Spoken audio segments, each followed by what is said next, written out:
Organic agriculture YouTube channel చూస్తున్న రైతు దేవుళ్ళందరికీ నా నమస్కారాలు. ప్రస్తుతం మనం గోగులంపాడులో అంటే ముసూరు మండలం కృష్ణా జిల్లాలో ఉంటుంది గోగులంపాడు. ఈ విలేజ్లో మన దేవరపల్లి శ్రీనివాసరావు గారి ఫీల్డ్లో ఉన్నాం.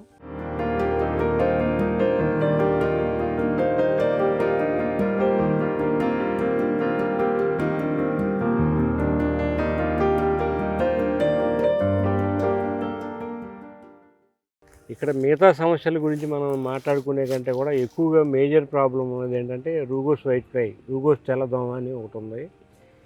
ఈ రూగోస్ తెల్లదోమ అనేది ఆశించడం వల్ల ఏంటంటే మనకి 50 నుంచి 75% ఈల్డ్ పడిపోద్ది అనమాట. ఇట్లాంటి చూపిస్తాను చూడండి. ఇదంతా రూగోస్ తెల్లదోమ. దీన్నే మనకి తెలుగులో సర్కిలాకార దోమ అంటారు. ఇది ఫస్ట్ ఇలాగ సర్కిల్ వేస్తుంది అనమాట. దాని తర్వాత ఇవి అందులో పిల్లలు పెట్టి పొదిగి మన ఆ మొక్కని లాగేస్తూ ఉంటారు రసాన్ని. మొక్క కష్టపడి ఆహారాన్ని తయారు చేసుకుంటుంది. ఆహారాన్ని ఇది లాగేస్తూ ఉంటుంది అనమాట.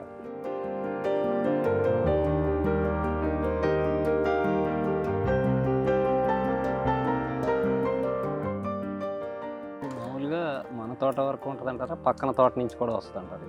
ఇది అసలు మనది ఇండియాది కాదు, యూఎస్ నుంచి వచ్చింది. లేదండి, ఈ రూగోస్ వైట్ ఫ్లై అనేది అవే అదే అండి.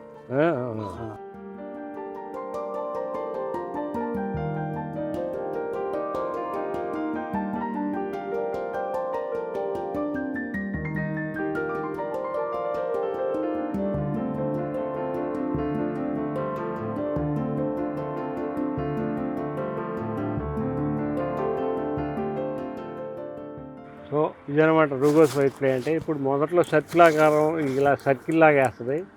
ఇది చూడండి, మీకు ఎండలో మెరుస్తూ ఉంటుంది. ఈ ఎండలో మెరుస్తుంది అంటే మీకు అది లైవ్లో ఉన్నట్టు అనమాట. అది ఇప్పుడు వీటిని మనం కంట్రోల్ చేయడానికి మనం మెటరైజం అనేది వాడుతున్నాం అని చెప్పాను ఇంతకుముందు. అది వాడితే మనకు దాదాపుగా 1 year వరకు ఇది మనకి కంట్రోల్లో ఉంటుంది ఈ పురుగు అనేది. ఇది కేవలం ఇప్పుడు ఇక్కడ కొబ్బరికే కాకుండా మన అరికా నట్టు ఇంటర్ క్రాపింగ్ వేశారు. దీనికి కూడా ఆశిస్తాం చూశారు. ఇవన్నీ కొత్త సర్కిల్స్ అంటే పురుగు త్వరగా కొత్తగా తయారైందనమాట. ఇక్కడ ఎగురుతుంది.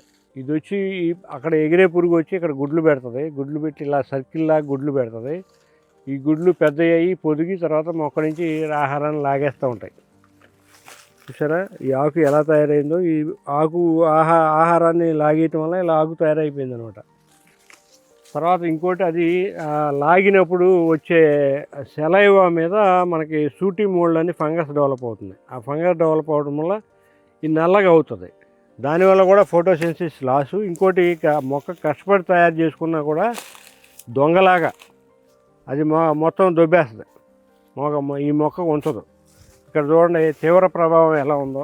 ఇప్పుడు మనం ఇందాక మాట్లాడుకున్నాం, కింద నుంచి ఆహారం మొక్క గ్రహించి ఈ ఆకు పత్రహరితం తర్వాత కార్బన్ డైఆక్సైడ్ సన్లైట్ ద్వారా ఆహారాన్ని తయారు చేసుకోవాలని.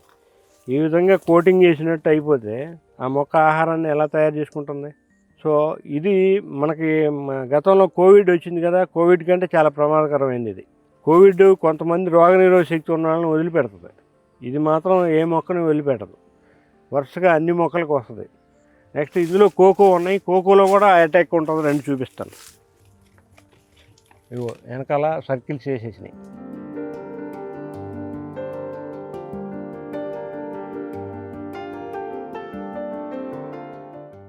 ఇది ఇనిషియేషన్. దీని తర్వాత ఇది పెద్దదయ్యి మన రెక్కల పురుగు కింద మారిపోతుంది.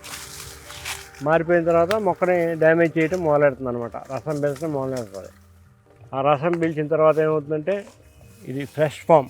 చూడండి మీకు ఎలాగ మెరుస్తుందో. దీన్ని చేతితో తడివినప్పుడు జిగురు కూడా తగులుతుంది మనకి.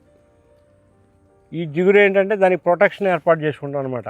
అందుకని అన్ని రకాల పురుగు మందులు కూడా దీని మీద పనిచేయవు. సో ఇంకోటి, వీటికి మంచి ప్రధాన శత్రువు ఏంటంటే సాలిపురుగు. మనకి కెమికల్స్ వాడితే ఆ సాలిపురుగు పోతుంది, ఇదేం పెరుగుతుంది. కెమికల్స్ వాడకుండా మనం ఆర్గానిక్ వేలో కల్టివేట్ చేస్తే ఏమవుతుందంటే మనకి 50% సాలిడ్ అనేది మనకి మిత్ర పురుగు అంటాం కదా. ఆ మిత్ర పురుగు 50% దీన్ని కంట్రోల్ చేస్తుంది. మిగతా 50% మనం వాడే ఆర్గానిక్ ఇన్పుట్స్ ద్వారా మనం కంట్రోల్ చేసుకోవచ్చు.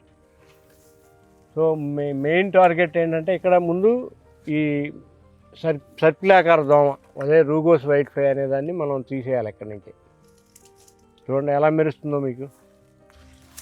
ఇక్కడ మేజర్ ఇష్యూ ఇదనమాట. మీరు దీన్ని మనం కంట్రోల్ చేయకుండా మనం ఏ ఫుడ్ ఇచ్చినా, మనం ఏ ఆపరేషన్ చేసినా అది నిరర్ధకం, వేస్ట్ అయిపోతున్నాయి. సో ముందు అర్జెంటుగా మనకి ఇక్కడ శ్రీనివాస్ గారికి దీన్ని కంట్రోల్ చేసే వ్యవహారం మనం చేయాల్సి వస్తుంది. దానికి సరిపడా మందులు. తర్వాత ఇప్పుడు ఈ కొబ్బరికాయ మీద మంగులాగా వస్తుంది చూసారా, అది ఇడియోఫైడ్ మైట్ అంటారు దాన్ని. అది ఒక రకమైన నల్లి. ఆ నల్లి గీకటం వల్ల ఇప్పుడు లేతగా ఉన్నప్పుడు గీకుతుంది, కాయ పెరిగే కొద్ది ఆ మంగు పెరుగుతుంది. దానివల్ల ఏంటంటే మార్కెట్లో కొనేవాళ్ళు కొనరు. కానీ ఈ మధ్యకాలంలో కొంతమంది ఏం చేస్తున్నారంటే వేరు ద్వారా ఈ కెమికల్స్ ఇస్తున్నారు. ఆ కెమికల్స్ ఇచ్చినందువల్ల ఏమవుతుందంటే, ఒకటి మన తాగే కన్జ్యూమరు ఇప్పుడు కొబ్బరి నీళ్ళు ఎందుకు తాగుతాడు, మన ఆరోగ్యం బాగుపడడం కోసం తాగుతాడు. కానీ ఈ విధంగా వేరుకి కెమికల్ కట్టి వాటిని చంపడం కోసం కట్టడం వల్ల ఏమవుతుందంటే, ఆ కెమికల్ వాటర్ తాగి వెళ్ళిపోయి మళ్ళీ ఇంకా కొత్త రోగాలు వస్తున్నాయి అన్నమాట. సో ముందు మనం ఈ నెక్స్ట్ 15-20 డేస్లో ముందు దాన్ని అరికట్టేసేద్దాం రూగోస్ వైట్ ఫ్లైని. దాని తర్వాత మిగతా ఆపరేషన్కి వెళ్దాం. శ్రీనివాస్ గారు ఇంకేమైనా ఉన్నాయో మన కంప్లైంట్స్ ఇక్కడ? తర్వాత కొన్ని మొక్కలు సరిగ్గా ఎదగట్లేదు. అది కూడా వాటికి మన ఫెర్టిలైజర్ ఇద్దాం. ఎనీహౌ మనం ఇది కానీ కంట్రోల్ చేయకుండా మనం దేనికి వెళ్ళలేమండి. దీని వరకు పర్ఫెక్ట్. మనం ఇంక మొక్క ఇది ఏం పెర్ఫామ్ చేస్తుంది, ఏం పెరుగుతుంది, మనకి ఏం దిగుబడి వస్తుంది, మనకి ఏం తింటాం, మనం రైతు ఏం తినాలి. సో ముందుగా మనం మన ప్రాంతం నుంచి, మన దేశం నుంచి, మన రాష్ట్రం నుంచి ఈ రూగోస్ వైట్ ఫ్లై అనేది తరివేయాలన్నమాట. తరివేయకపోతే మనం తట్టుకోవడం కష్టం. అంటే మన ప్లాంట్లో మనం చేస్తామండి, పక్క ప్లాంట్లో కూడా మనకి డిసీజ్ అటాక్ అవుతుంది. దానికి సంబంధం లేదు. ఇప్పుడు మనం ఇచ్చేది దానివల్ల ఈ ప్లాంట్ బాడీ అంతా విషం అవుతుంది. న్యాచురల్ విషం అంటే మీరు కెమికల్ విషం కింద వెళ్ళదు, న్యాచురల్ విషం. దానివల్ల మీకు పక్క మొక్కలో ఉన్నా కానీ దీన్ని అటాక్ అవ్వదు మొక్క. ఇది సేఫ్గానే ఉంటుంది. పక్కన వెళ్తే పక్కన వెళ్ళిపోతాయి. అంటే మీరు కెమికల్ కంట్రోల్లో అయితే మీరు మాసివ్గా వెళ్ళాల్సి వస్తుంది. ఇది ఆర్గానిక్లో ఏంటంటే ఏ మొక్క ఆ మొక్కకే పనిచేస్తుంది. పక్క మొక్కలో ఉన్నా కానీ మన దగ్గరికి రాగలన్నమాట. మిగతా వాళ్ళ గురించి మనం పట్టుకోవాలి. మన డ్యూటీ మనం అంతే, మన డ్యూటీ మనం చేసుకొని మన మొక్కలు ముందు కాపాడుకున్నాం. పైన స్ప్రే కూడా పైన ఇవ్వాల్సిన పర్లేదు, కింద నుంచే చాలు. మీకు దాదాపు 15 డేస్ నుంచి యాక్షన్ స్టార్ట్ అవుతుంది.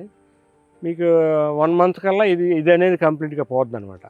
గ్రోత్ హెల్దీ గ్రోత్కి వచ్చేస్తుంది. అప్పుడు మనం మిగతా ఇన్పుట్స్ ఇచ్చి మనం మొక్కలు సరి చేసుకున్నాం. ఆల్రెడీ మనకి ఎలమంచిల దగ్గర ఒక రాజుగారికి ఇచ్చాము. ఆయనకి ఇప్పుడు 10 డేస్ అవుతుంది. పాలకొల దగ్గర ఎలమంచిలి. ఆ రాజుగారు 9వ రోజు నాకు కాల్ చేశారు. సార్ ఇవి ఆల్రెడీ ఇన్యాక్టివ్ అయిపోయినాయి, ఏదో రోజు చచ్చిపోతాయండి, మనకి పర్లేదు, సేఫ్గా ఉన్నాం అని.